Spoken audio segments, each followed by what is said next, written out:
Hi there. I'm Cindy Linden, and this is a Cookalong podcast quick bite.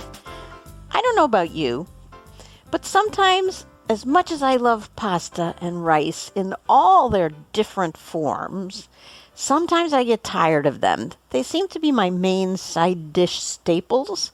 Sometimes I'll go with some kind of fun and fancy and yummy potato thing for a starch.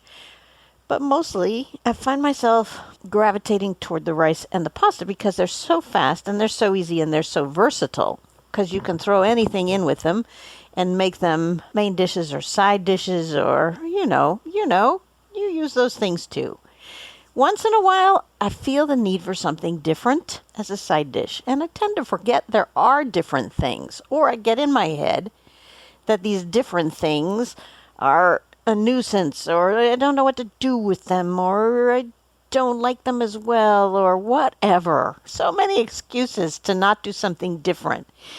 Today I want to share with you a recipe that comes from my brother-in-law, Steve, that is for when you just want something a little different and a little more fun, but that cooks up so fast that you don't really have to plan anything in advance.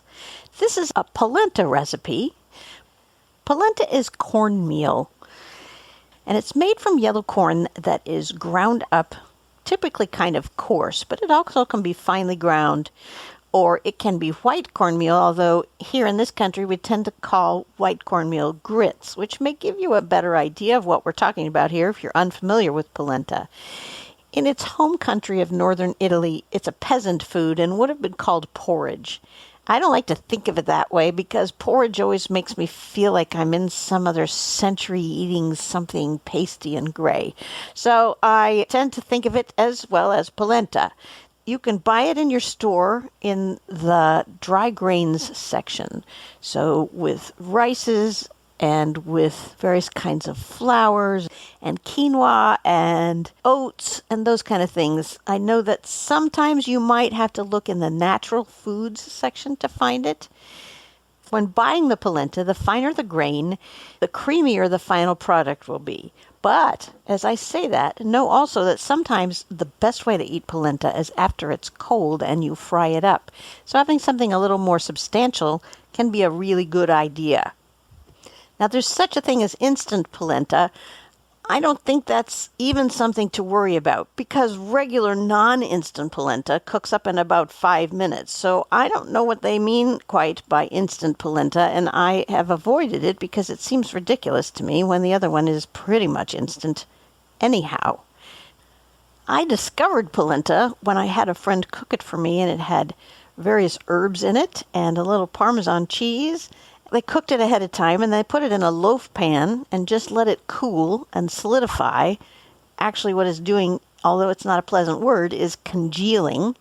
You wait till it's cool and this sort of slab cold loaf, and then you slice that loaf into like half-inch slices, and you fry it in some olive oil or some butter, and you get this crunchy outside with a creamy inside, and it's quite delightful.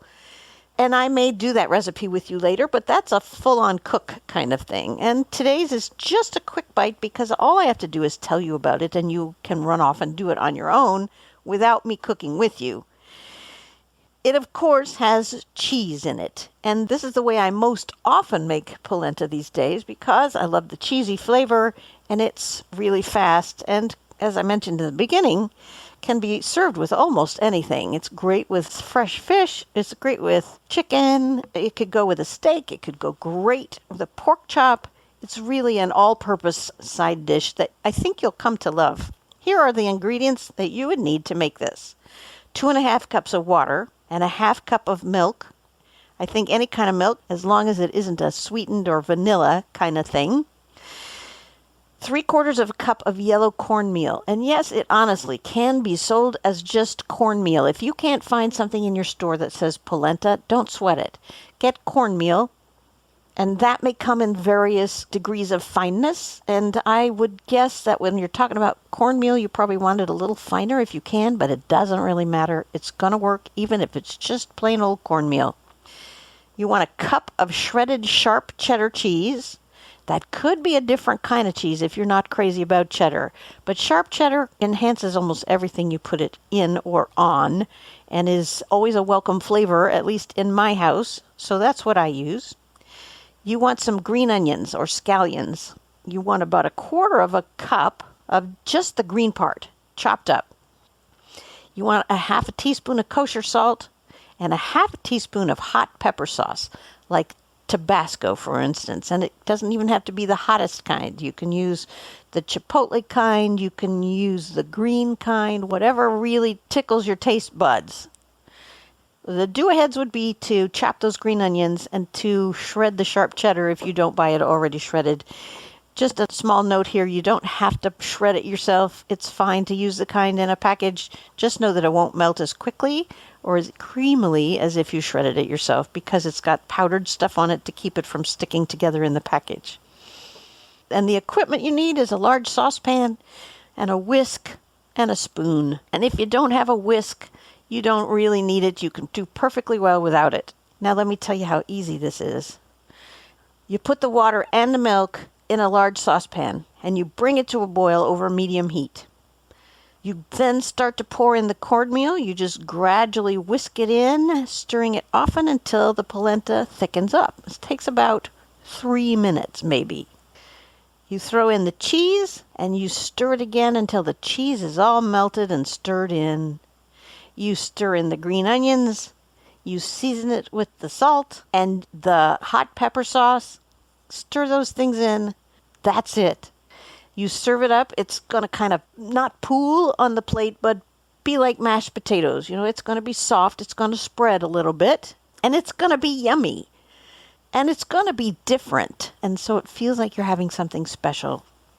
If you wanted to dress this up a little bit on the plate, you can never go wrong with a little bit of butter in the top like you would with mashed potatoes just to make it look pretty and have that taste especially good in that spot.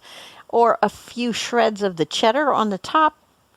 This recipe will make 2 really good-sized servings. If it's a side dish to a full plate of other things, it'll probably serve 4 in small amounts. And if you want to make it for just you, try cutting it in half. It's so easy you can just have it for dinner. It's as easy as ordering a pizza. No, it's easier because it doesn't cost anything. It's just so inexpensive to make, both in time and money, that there's really no reason not to try it. If you find that you really like this recipe as much as I think you will, and you like making it because it's so fast and easy, let me know, and I will then schedule a Cookalong podcast to share with you my rosemary polenta, which has got the fresh rosemary and shallots and red pepper and parmesan, and oh my goodness, it's just really good. But like I said, it's a little more work than this one, and we would want to make that one together. Tune in next week and we'll create a whole new recipe together. Tell your friends you listen to the Cookalong podcast. Invite a friend to listen with you. New episodes are released every Saturday. And until next time, happy cooking!